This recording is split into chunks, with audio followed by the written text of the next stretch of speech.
Assalamualaikum, kembali channel Hobi Hari. Apa kabar teman-teman? Semoga teman-teman pada sehat semua ya. Oke, hari ini weekend dan ini lagi di Al Azhar BSD. Dan kita sekarang pakai si Isuzu Mio X. Dan sebelumnya itu kita sudah lakukan komodifikasi pada penggantian piping intercooler.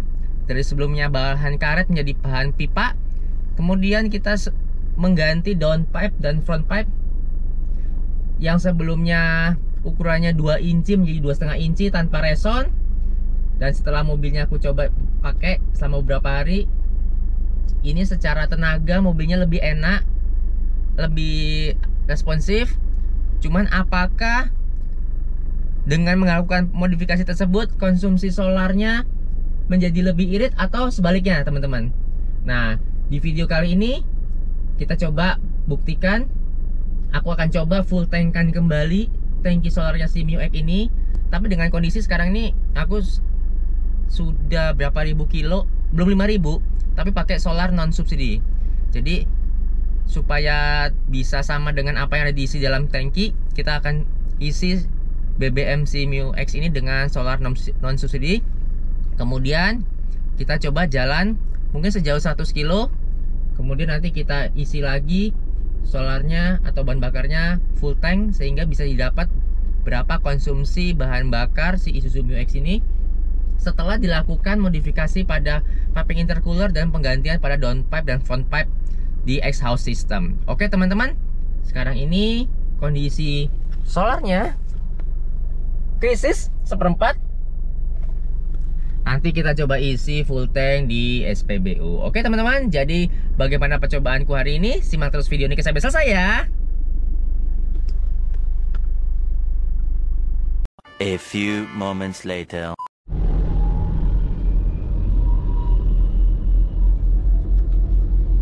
Nah, jadi teman-teman, untuk solar non subsidi yang saat ini aku pakai di Isuzu Mio X ini, setelah berapa kali ngisi ya, udah cukup banyak. Jadi pakai yang dari pompa bensin warna hijau. Jadi yang warna hijau ini infonya cetan numbernya 48, tapi kadar sulfurnya rendah juga. Jadi aku juga ngelihatnya kalau misalnya isi solar itu di nozzle selama nggak terlalu banyak busa, menurutku itu bahan bakarnya cukup oke.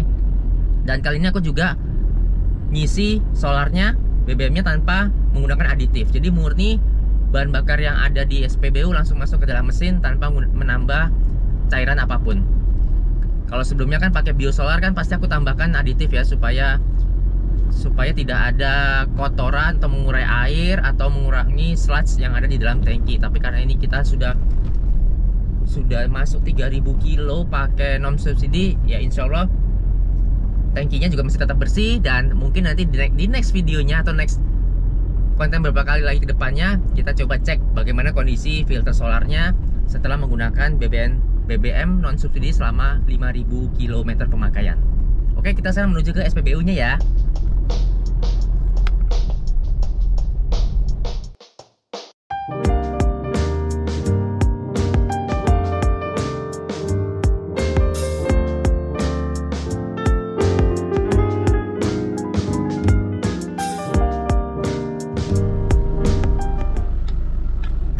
Oke teman-teman, kita sudah selesai isi full tank di pompa bensin warna hijau. Jadi tadi yang masuk ke dalam tangkinya Mio X dari kondisi meternya 1/4 sampai full tank adalah 50 liter. Jadi sekarang kita coba masukkan ke dalam log atau fill up aplikasi yang ada di HP ku untuk melihat atau mencatat recording dari hasil pengisian BBM secara berkala di mobil ini. Oke, kita langsung aja ke aplikasinya. Aplikasinya kita buka, fill up, add fuel, kemudian kita odometernya sekarang 151.803, plus per liternya pompa bensin warna hijau adalah 13.160 dengan cost tadi yang sudah aku beli adalah 648.026. Ya kurang lebih segini. tank full. BP diesel Delatinos. Oke. Ternyata 8,99 km per liter. Tapi ini kondisinya setelah sekian lama aku nggak full tank ya teman-teman. Terakhir full tank itu Mei 2023 tanggal 25. Setelah itu kan aku servis, ganti filter, dan sepanjang ini aku selalu pakai non subsidi. Oke teman-teman, setelah selesai isi bahan bakar ini, kita sekarang mencoba jalan sejauh 100 km. Nanti kemudian kita balik lagi ke pompa bensin ini untuk mengisi sampai full tank, sehingga bisa didapat berapa konsumsi bahan bakar per liternya, bisa berapa kilometer setelah mobil ini kita lakukan modifikasi di bagian piping intercooler dan penggantian downpipe dan front pipe di bagian exhaust system. Oke, kita lanjutkan perjalanan ya. Sebagai acuan kita berangkat dengan kondisi trip A-nya 434.8, artinya nanti kita balik lagi ke sini minimal di 534.8 untuk kita isi kembali full tank BBM dari Simiwek ini.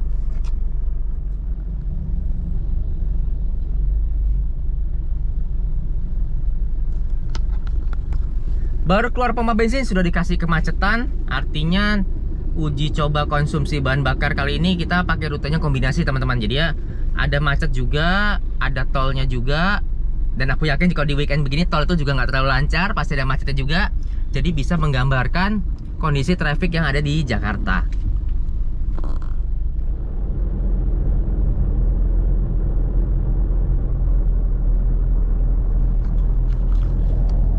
Kita sudah masuk tol dan alhamdulillah tolnya lancar. Mungkin rute kali ini kita akan coba uji cobanya berbeda dengan yang pengetesan terakhir yang saat ngetes konsumsi solar waktu modifikasi penggantian piping intercooler. Sekarang kita lewat tol, ini masih tol BSD Bintaro. Nanti kita coba tidak masuk tol dalam kota, tapi kita akan menuju ke Bandara Soekarno-Hatta. Dan nanti supaya bisa genap 100, mungkin aku akan coba berputar sekali atau 2 kali di dalam bandara, di luar itu, kemudian baru balik lagi mengarah ke BSD. Jadi kalau misalnya acuannya gini teman-teman, misalnya aku dari rumah mau ke Pik atau Pantai Indah Kapuk, itu sekali jalan bisa 40 kilo. Jadi kalau PP itu 80 kilo. Nah sekarang ini kita menuju ke Bandara Soekarno-Hatta, artinya nanti ada sedikit additional tambahan jarak yang mungkin bisa mempercepat untuk mencapai 100 km yang kita targetkan di pengujian kali ini. Oke teman-teman, sekarang kita sudah lewat gerbang tol Ulu Jami atau Pondok Aren. Selanjutnya kita akan masuk tol Johor Barat dan kemudian menuju ke Bandara Soekarno-Hatta. Semoga lalu lintasnya lancar kan, dan kalaupun ada kemacetan tidak terlalu banyak.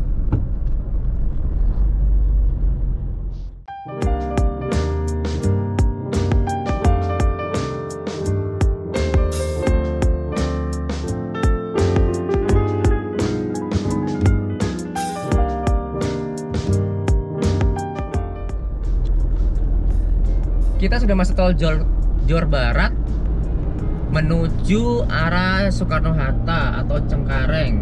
Nah, tapi dari arah sebaliknya ini macet. Jadi kemungkinan besar nanti kita pulang tidak pakai rute ini, teman-teman. Jadi mungkin aku akan coba lewat tol Tangerang, nanti baru keluar di Alam Sutra. Soalnya kalau misalnya lewat tol Johor Barat ini ternyata masih kena imbas macet dari tol Johor yang menuju ke Pondok Indah. Ya itu udah langganan sih. Tadi juga kita pas keluar dari tol BSD Bintaro menuju pertemuan simpang dengan tol Johor, itu yang mengarah ke Pondok Indahnya udah macet banget dan berimbas ke dalam tol Bintaro BSD. Oke, yang penting kita bisa mencapai 100 km meskipun tidak terlalu banyak ketemu kemacetan, mudah-mudahan. Namanya juga weekend di Jakarta tuh tidak bisa diprediksi lalu lintasnya, tol pun juga bisa macet.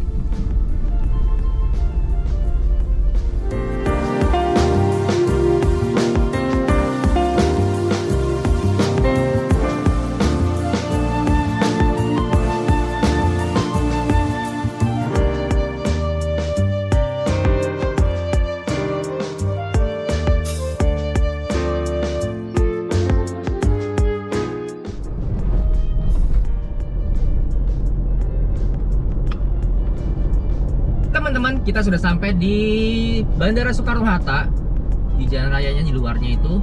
Dan ternyata dugaanku sama, kita ke Peak maupun ke sini ke Soekarno-Hatta dari BSD tetap 40 km jaraknya. Jadi ya sudah, kita coba berputar-putar dulu aja beberapa putaran di Bandara Soekarno-Hatta ini supaya bisa genap ke angka 50 kilo. Nah, sekarang ini kan 842.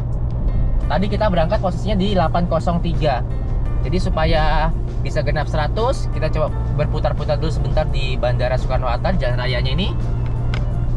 Kemudian nanti kita pulang menuju masuk tol Johor Barat lagi, tapi kita di Puri Indah kita masuk ke tol Tangerang sehingga bisa keluar lewat Alam Sutera. Oke teman-teman, sekarang aku lanjutkan perjalanan dulu supaya bisa genap 50 kilo di area Bandara Soekarno-Hatta ini.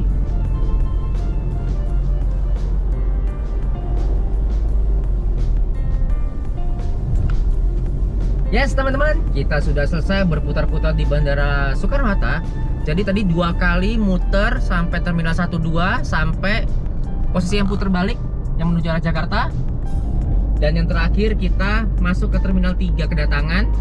Itu lebih pendek dibandingkan rutenya yang kita ke Terminal 12. Alhasil alhamdulillah sekarang posisinya sudah mau 860. Artinya kita cukup perlu 43 kilo lagi untuk menuju pemakaian 100 km di hari ini. Oke teman-teman, sekarang aku menuju kembali masuk ke dalam tol. Kita akan lewat tol Johor Barat, tapi kita akan keluar di Puri Indah, atau kita masuk ke tol Tangerang di simpang Puri Indah itu, baru kemudian nanti keluar di pintu tol Alam Sutera. Selanjutnya kita cari pompa bensin yang hijau lagi.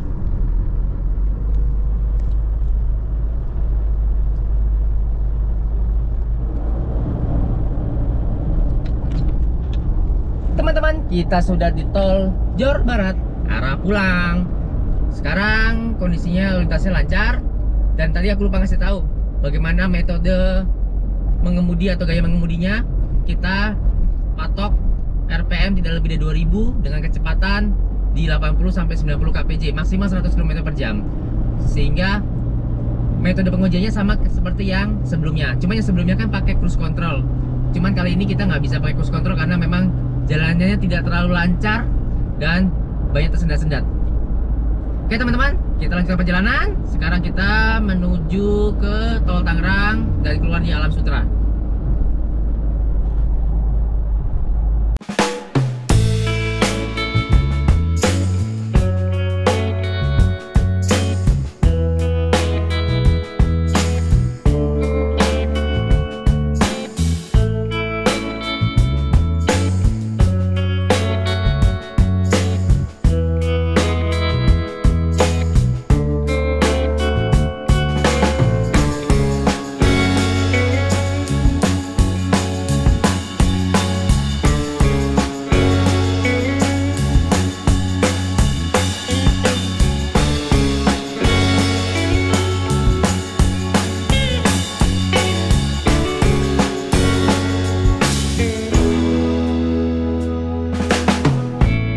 Kita sudah sampai di pompa bensin yang hijau lagi, tapi bukan yang di Latinos, tapi yang cabangnya yang di daerah Ciater BSD. Jadi tadi kalau misalnya kita mau ke di Latinos, takutnya kilometernya belum nyampe, belum pas 100 km. Dan ternyata kita biarpun sudah sampai yang cabang yang Ciater BSD, di sini masih 899 km. Jadi tadi kita berangkat 803, sekarang 899, artinya 96 km perjalanan kita hari ini untuk diuji coba hari ini. Oke, dan tadi aku sudah full tank isi BBM, dan ternyata sampai full tank itu cuma perlu 7 liter. Nah sekarang kita masukkan ke aplikasi yang aplikasi fill up yang ada di HP ku ya. Oke, kita masukin fill up, add fuel, odometernya 151.899. Kemudian price per liternya 13.160. Total costnya tadi mana ya? Tadi aku beli 92120. Oke. 92120. Nah, 7 liter lepas kan? Tank full. BP diesel Ciater. Ternyata teman-teman 13,71 km per liter. Dengan kondisi tol ada lancar, kemudian ada macet juga di tol Tangerang macet. Kemudian tadi yang pas berangkat juga di tol Bintaro biasa juga macet sebentar. Sisanya lumayan lancar alhamdulillah. Dan kita bisa mendapatkan 13,71 km per liter dengan kondisi mobil setelah dilakukan upgrade pada downpipe, front pipe dan menggunakan BBM non subsidi. Oke teman-teman, kira-kira menurut teman-teman bagaimana? Apakah memang ini beneran irit atau memang hanya kebetulan saja? Tapi menurutku gini, meskipun rasanya solarnya nggak terlalu signifikan iritnya, tapi setidaknya akselerasi atau tarikan dari mesin ini, mobil ini lebih baik dibanding sebelumnya. Dan ini lebih efek setelah ganti downpipe dan front pipe. Ya wajar aja sih memang teman-teman. Awalnya pipanya 2 inci, terus kita ganti dengan yang 2,5 inci. Dan kemudian resonnya juga kita lepas. Dan setelah ini kan cuma strike pipe aja. Ya otomatis memang secara akselerasi mobilnya lebih ringan dari sebelumnya. Oke teman-teman, demikian percobaan atau pengujian kita hari ini. Terima kasih yang sudah nonton sampai akhir. Jangan lupa untuk like, komen, dan subscribe. Dan sampai jumpa di videoku selanjutnya. Wassalamualaikum warahmatullahi wabarakatuh. Dadah!